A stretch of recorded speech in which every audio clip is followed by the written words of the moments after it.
we denken dat dit uniek is van Harleys. Ik heb daar verderop nog wel een beetje meer staan. Nou, dit is het hok waar het alles in staat. Het museum, maar de Harleys uit het algemeen en Indians en van alle handen motors. Dus, nou ja, dus, neemt je het wel. Ik ben net aan het praten, jongen, dat wordt niks.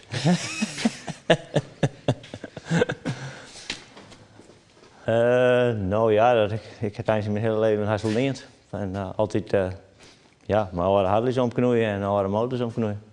Dus eigenlijk mijn hele leven terug om, ja. Ik weet het net, en wij, ja, het is een gek, dat is ik wel een beetje zo. Eigenlijk zijn nog niet helemaal genoeg, maar dat is, zeg ik dat.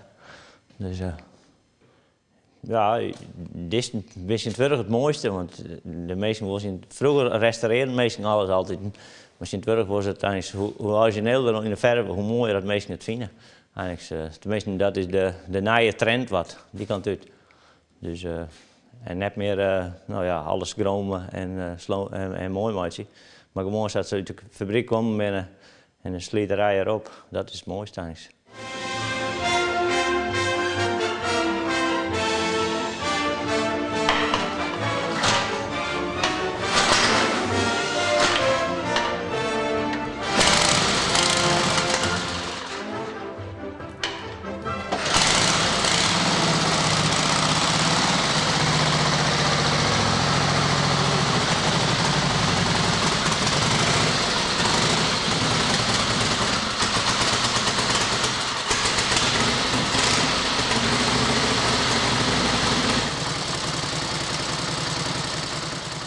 Ja, dat is wel zo. Je bent er helemaal gek van geworden, dan kom je er nooit meer kleer. En dan, ik zie het jij wel in antieke auto's, maar antieke auto's kom je helemaal nooit meer kleer, want dat is zo groot. En de motor is dan een keer te oesje. Dan kom je nog een keer, nou ja, dan is het wel een keer kleer. Zo. En dan, dus wat dat betreft is dit wel makkelijker dan auto's. Dat is, het is een hobby en nou ja, dat rent wel zo uit de hand bij sommige mensen. En, nou, zeg ik dat. Zo had je uit de kroeg, hè, zitten ze altijd.